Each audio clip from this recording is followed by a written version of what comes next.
Hello, and welcome to York Region's Accessible Customer Service Training.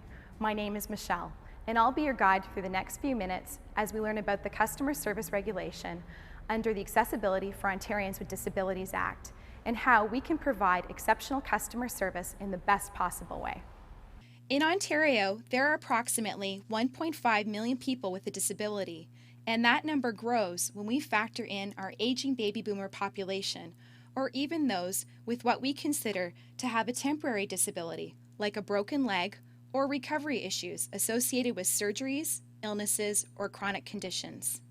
The reality is that on any given day in this province, a larger percentage of the population than we think is attempting to manage everyday activities with some measure of complexity, including trying to access our services.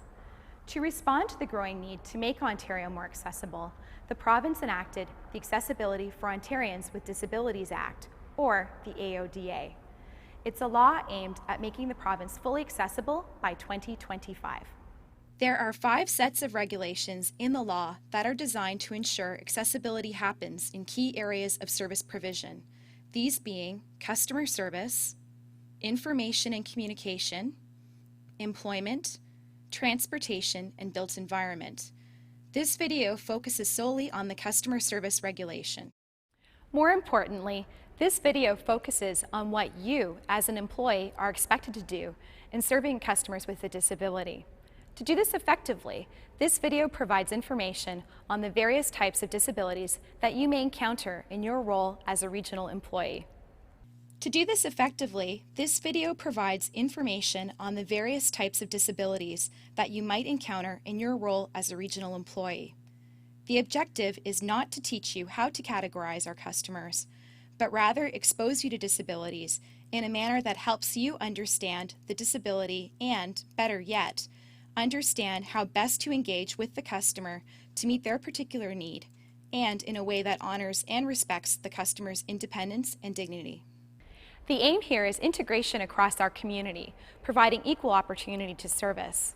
You will also see the types of assistive devices that some of our customers use. Those assistive devices can include service animals, canes, or walkers. You will also get instruction on what to do if your business is disrupted in any way that keeps our customers from accessing our services as they've come to expect. Disabilities come in many forms, sometimes obvious, sometimes not. According to the AODA, disability is defined as this: any degree of physical disability, infirmity, malformation, or disfigurement that is caused by bodily injury, birth defect, or illness.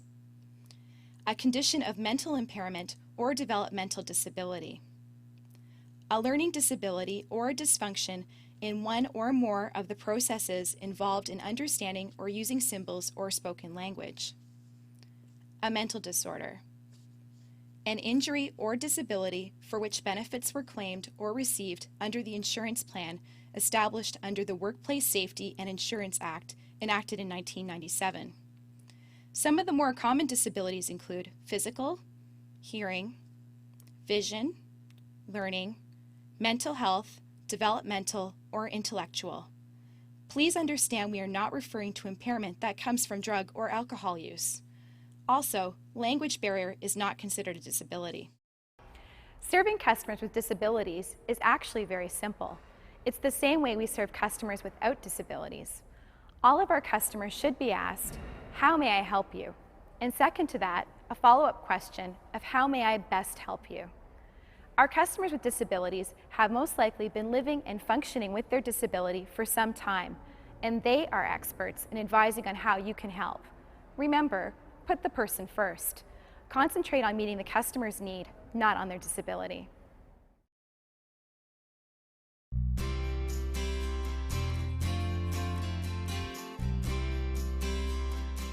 Hi, my name is Kirsten and I have a vision disability. Some people are under the impression that visually impaired or vision loss means that they're totally blind. But in reality, vision loss is actually a range. Some people will see objects or use their peripheral, and in reality, only 1 in 10 are actually blind. And a couple of other myths. One, that because we have vision loss, that we can't hear. All right, Kristen, here's the door. Have a nice day. Thank you I'll very see much. you soon. Take care. Bye-bye.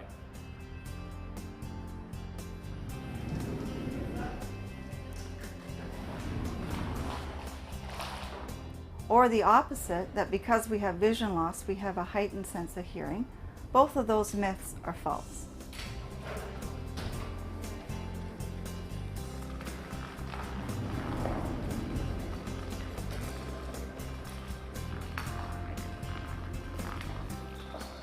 Hi, I'm Laura. I work for York Region. Can I help you? Oh, yes, Laura, thank you very much. I'm Kirsten, and I'm here to attend a meeting in Committee Room B, and it would be really helpful if you could just guide me there, because it's a little light in here. So, Sure. can I show you how to do that? Please tell me. Okay. First of all, just ask me which side I would like to be guided from. Which side can I guide you on? What works best for me, Laura, is my left side. So if you just come over to my left side and then just tap the bottom of my hand, and then I will follow that up to your elbow, and from that I can get the information I need for walking.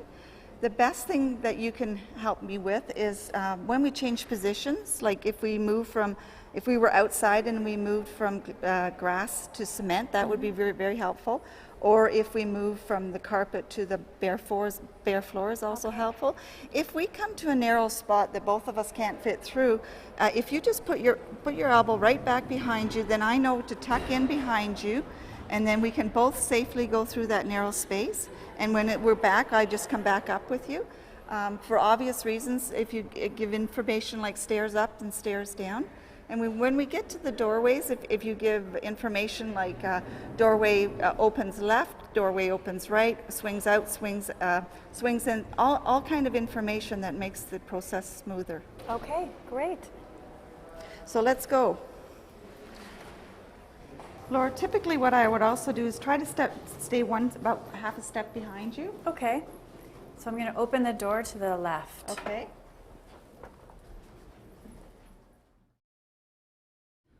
Perfect. We've entered the room. Okay, so if we're in the room now, if you could just take me to my chair and give me information about the chair as to whether it has any arms or whether it has, which way it's facing. The table and chair is right here on your right-hand side. Okay. Now, if you just take my hand and put it at the back of the chair, Okay. that'll help me orient myself to where that chair is and how I get into it. The chair doesn't have any sides. Perfect. And there is a woman sitting beside you. Her name is Trish. Oh, great. Thanks very much, Laura. You're welcome. I'll be sitting at the table behind you if you need anything, okay? Okay, great. Thanks. Bye. Some people might be afraid that they'll make a mistake or insult us during this process, but remember, it is a process, and it's more important that you leave us our dignity and our independence. It's okay for us to refuse your assistance, but if we do need your assistance, we're the best ones to show you how to do it. The best way to provide customer service to a person with a visual disability is to first identify yourself as a staff member and ask how you can help. Speak directly to the customer, even if they are with a support person. Support persons are permitted to accompany the customer while they are accessing our service. If the service is of a confidential nature, consent from the customer is required before proceeding in delivering that particular service in the presence of the support person. Also note that assistive devices should be considered personal, an extension of the person. Never separate an individual from their assistive device unless absolutely necessary or unless you have asked first.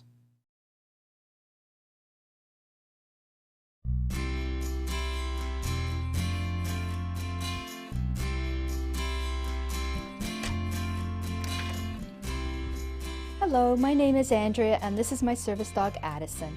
I have a hearing disability. Addison and I were recently trained at the Lions Dog Guide School in Oakville. Come on, buddy. Addison, sit. Down.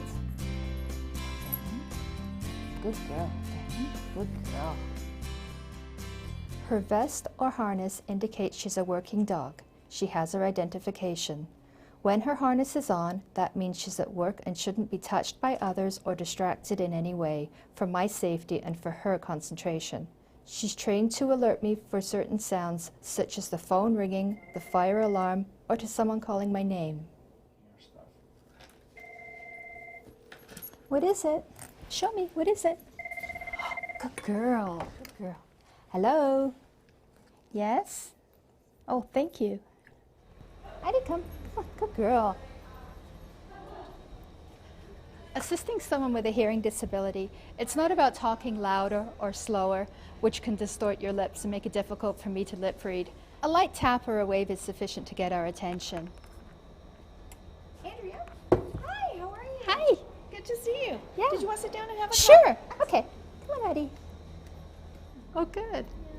Don't be afraid to ask if a person is a lip reader or whether they rely on residual hearing.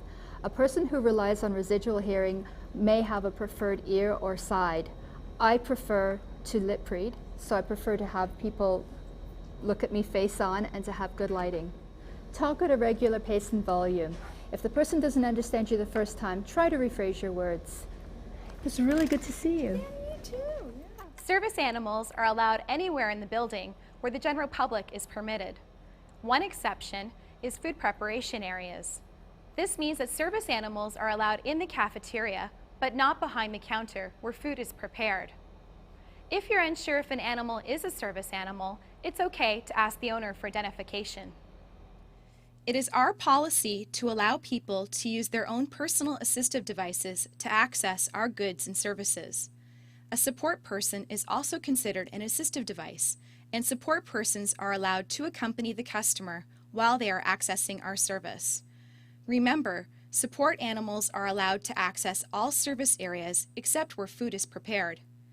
Best practices in dealing with the person with a hearing disability include a light tap or wave to get their attention, and to speak at a regular volume and pace. And remember, ask how you can help.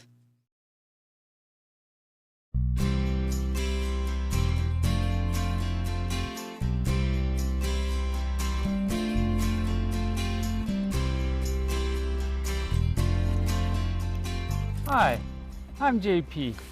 I have MS and that affects my mobility, balance, and my speech.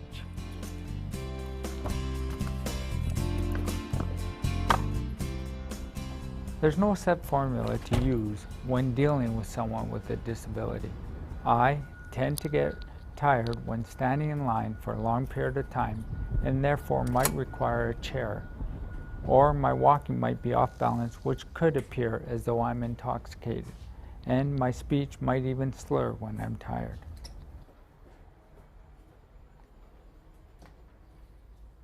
I don't expect people to act differently when dealing with me. However, I would appreciate some assistance if I feel I need it.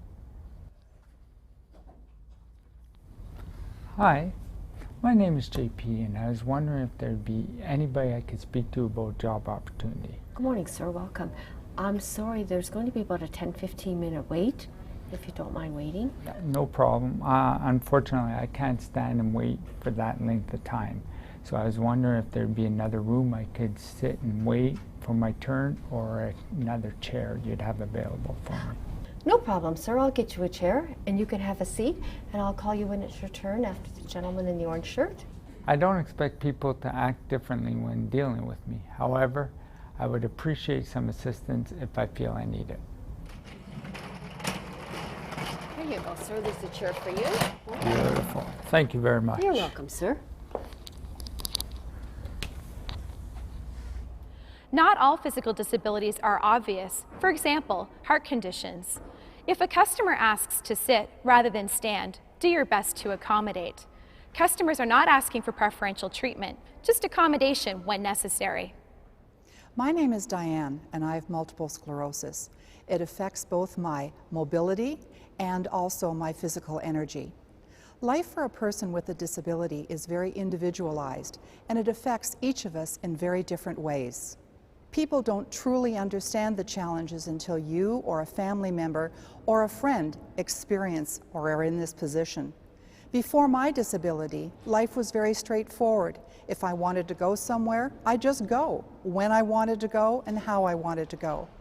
But when you acquire a disability, life puts you in a different place, and not everyone adjusts well to that new place or that journey.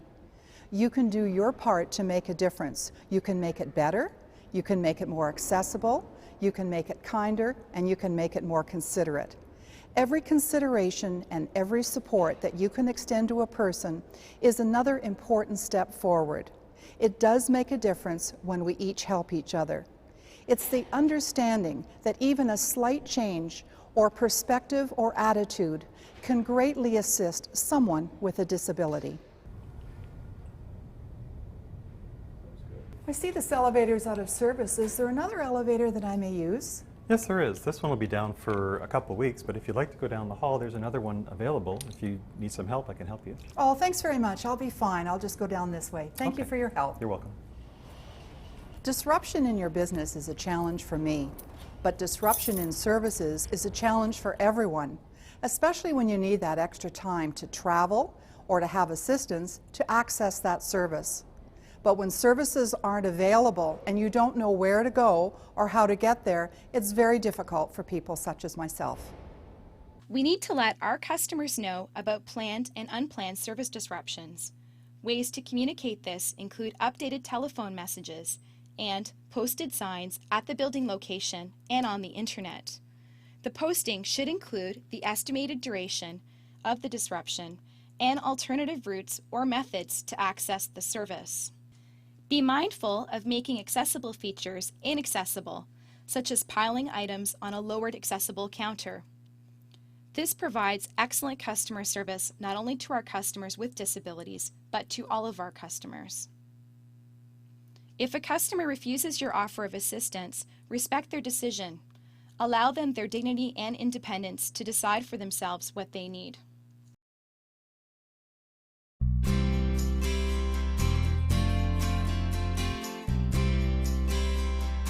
Hi, my name is Donna, and I have a mental illness.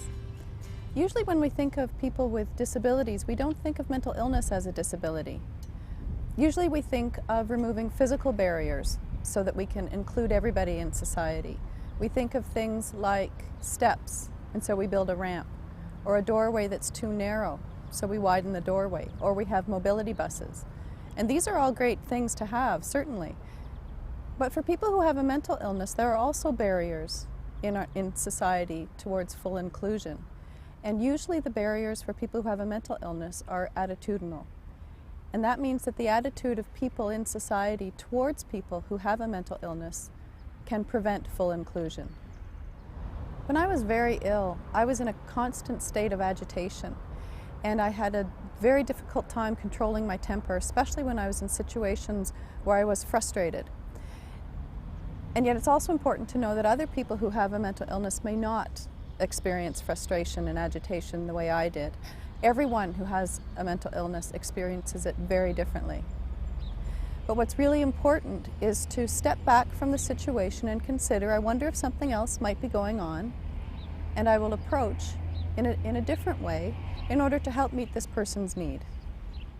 Mental illness is referred to as an invisible disability, and that's because sometimes it isn't obvious that the person has a disability. Instead, we just see behavior that we don't understand. Mental illness is a broad classification for many different disorders. The most common are depression, anxiety, bipolar disorder, and schizophrenia. When I developed depression, my family, my friends, my coworkers, even after my diagnosis, even after we knew that I had a mental illness, didn't quite know how to respond to my behavior. And the behavior that people saw was that I was irritable and angry and frustrated. I was obsessive about detail. I was often very angry about people not following rules or not doing things correctly. And it was very difficult for people to know how to respond to me.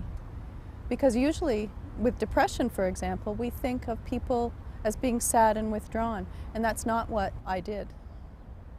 One of the challenges that I experienced and those around me experienced was that I had no insight into my own behavior.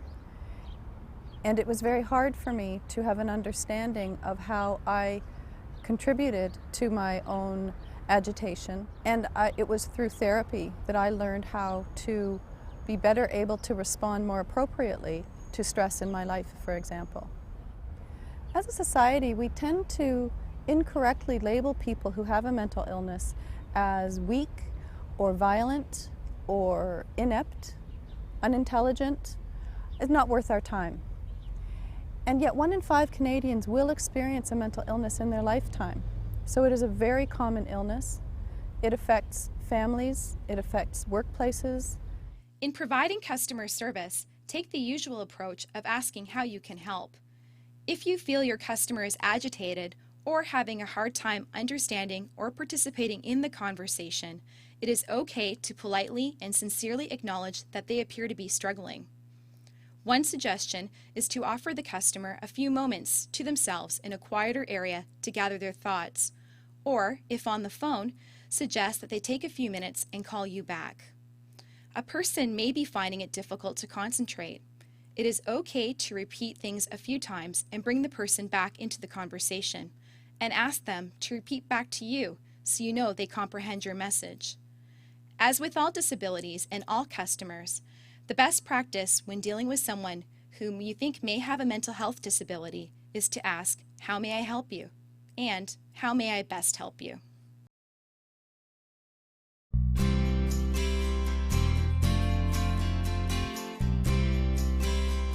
Hi, I'm Linda Irvin of HR Services, Head of Corporate Learning and Organizational Development for York Region. Learning disabilities can affect how a person perceives, thinks, remembers, and learns new information.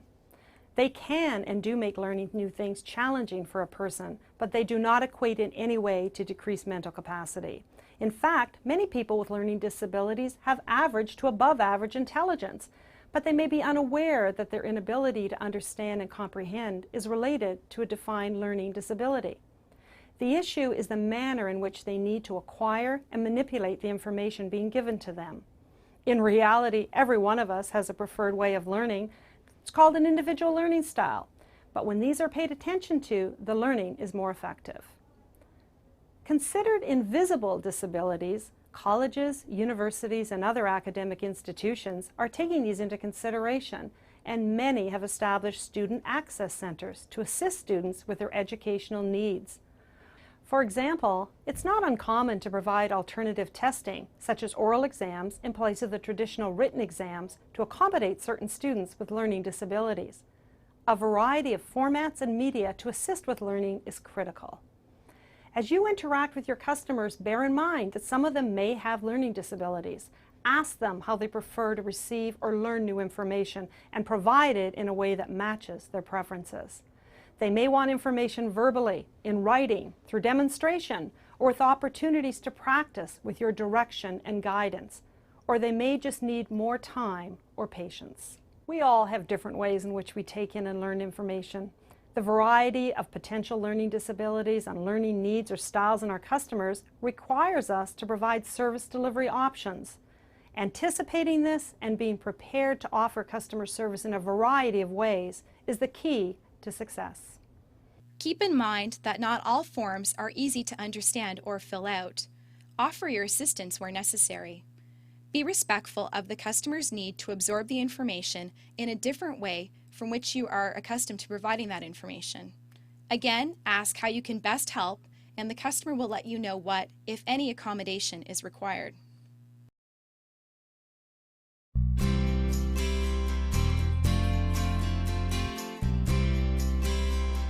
So there you have it. Accessible customer service is required by law and supported by our very own customers. Our obligation and commitment as an organization is to provide accessible, courteous, and on-time access to our services. Our customers with disabilities ask for no special treatment. They are only asking for the same time and consideration we give to our customers without a disability, to approach our service delivery in a manner that honors and encourages the core principles of integration, equality, dignity, and independence. To do this, our organization has established policies, practices, and procedures for providing goods and services to people with disabilities. Our policy is to allow people to use their own personal devices to access our goods and services, and/or to use any assistive devices, services, or methods provided by the organization to enable access to our goods and services. Allow people with disabilities to be accompanied by their guide dog or service animal in those areas of our facilities that are open to the public. If the animal is excluded by law, use other measures to provide services in the event the animal is prohibited. We also allow people with disabilities who use a support person to bring that person with them while accessing goods or services in facilities open to the public or other third parties. Where admission fees are charged, provide notice ahead of time on what admission fees, if any, will be charged for a support person of a person with a disability. We will also provide notice when facilities or services that people with disabilities rely on to use our goods and services are temporarily disrupted.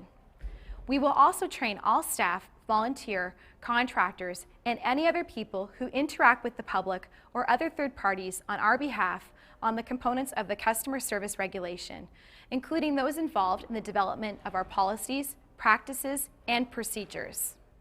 It's also important to avoid placing the customer in the situation of having to disclose their disability. It is neither our role nor right to seek this information unless it relates directly to the service they are seeking. We also have an established feedback process that allows for proper complaint registration and resolution for all customers, including those with disabilities and accessibility issues and concerns. Customer service for people with disabilities is easy. Put the person first. Concentrate on meeting their required and expressed need, not their disability. Ask how you may help. Ask how you can best provide that help. Speak directly to your customer. If you don't understand, politely ask the customer to repeat their request. Listen to and engage with your customer in a way that is respectful of their personal dignity and independence. Serving customers with a disability is easy. Ask how you may help. Ask how you can best provide that help to them. Speak directly to the customer. If you don't understand, politely ask them to repeat their request. Listen and engage with your customer in a way that is respectful of their personal dignity and independence. Put the person first. Concentrate on meeting their required express need, not their disability. Customers are experts on their own needs and abilities and will let you know how you can best help. We know through research that our customers who have a disability are often unable to get what they need, a positive outcome in their transaction. This does not mean that the end result was not in their favor, but they were unable to complete their transaction. Times are changing, barriers are coming down, attitudes are changing. The reality remains that people with disabilities are less likely to complain for fear they may lose existing accommodation. The AODA Customer Service Regulation provides for this aspect of accessibility. It demands that every organization ensure their customer feedback process includes accessibility complaints and compliments and takes into consideration the person's disability when responding to or communicating with them. Our policy is that we provide a feedback process on how we provide goods and services to people with disabilities and how we will respond to any feedback and take action on any complaints. Our feedback process is also readily available to the public through our internet site as well as brochures. It's okay for us to refuse your assistance, but if we do need your assistance, we're the best ones to show you how to do it. Good girl. I'm now more independent and have peace of mind knowing that Addison's here to alert me to sounds and to make me more aware of my surroundings. She's become an indispensable part of my life. We all have different ways in which we take in and learn new information. The variety of potential learning disabilities and learning needs or styles in our customers requires us to provide customer service delivery options. Anticipating and being prepared to offer customer service in a variety of ways is the key to success. Invisible disabilities may be harder to understand.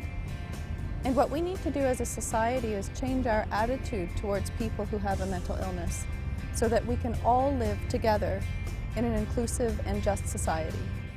It's the understanding that even a slight change in perspective or attitude can greatly assist someone with a disability. People with disabilities don't want to be singled out. We aren't looking for special treatment, but would appreciate help if needed.